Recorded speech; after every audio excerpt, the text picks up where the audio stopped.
MS24 Marathi news, निर्भीड बातम्यांचा मराठी आवाज।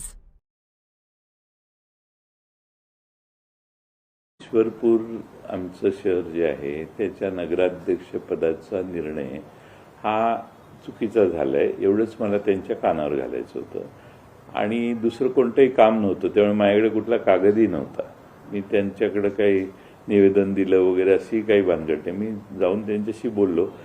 ते बराच वेळाने बाहेर आले, कारण त्यांनी बाहेर आले मला सांगितलं, सॉरी माझं जरा मीटिंग चालू आहे पण काय आहे सांगा। मग मी त्यांना सांगितलं, सांगून भेट झाल्यावर मी निघून आलो।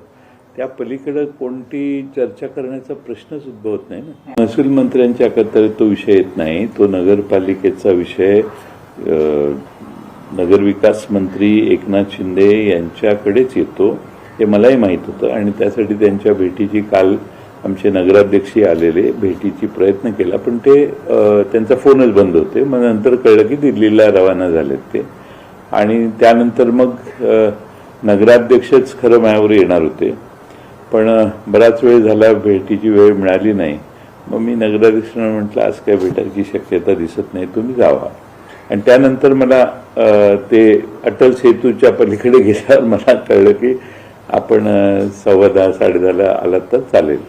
मग मी तिकडे गेलो। एक तर प्रफुल्ल पटेल आणि सुनील तटकरे यांच्याशी माझी कधी भेट झाली नाही। या ज्या चर्चामध्येही पेपरला आलं होतं की आम्ही कुठंतरी भेटलो वगैरे एका वर्तमानपत्राने, अशी कोणती भेट झाली नाही आणि त्या याच्यात कोणताही म्हणजे विलीनीकरण वगैरे ह्याची चर्चा होण्याचा प्रश्नच उद्भवत नाही। विलीनीकरणाची चर्चा पूर्णपणे थांबलेली आहे, भविष्यातही ती होणार नाही।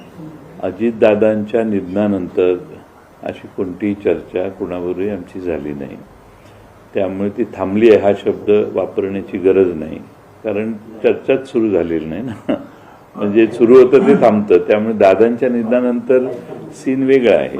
मला दुसऱ्या पक्षावर बोलायचा काही अधिकार नाही, तो त्यांच्या पक्षाचा अंतर्गत प्रश्न आहे। माझ्या पक्षात अंतर्गत कोणतेही घालमेल नाही, सगळे शांत आहेत आणि आम्ही सगळे एकत्रित आहोत, त्यामुळं दुसऱ्या पक्षांवर मी बोलणं योग्य नाही।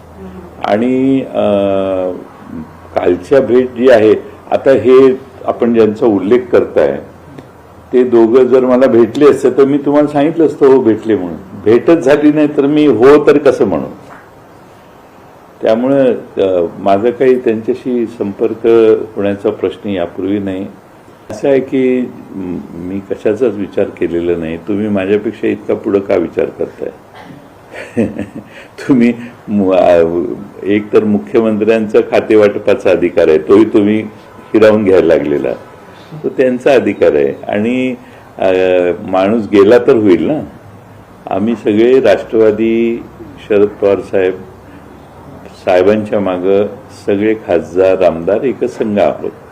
त्यामुळं मला हे बऱ्याच वेळेला दुःख वाटतं की वारंवार अशा चर्चा प्रसारमाध्यमातून का येत आहेत।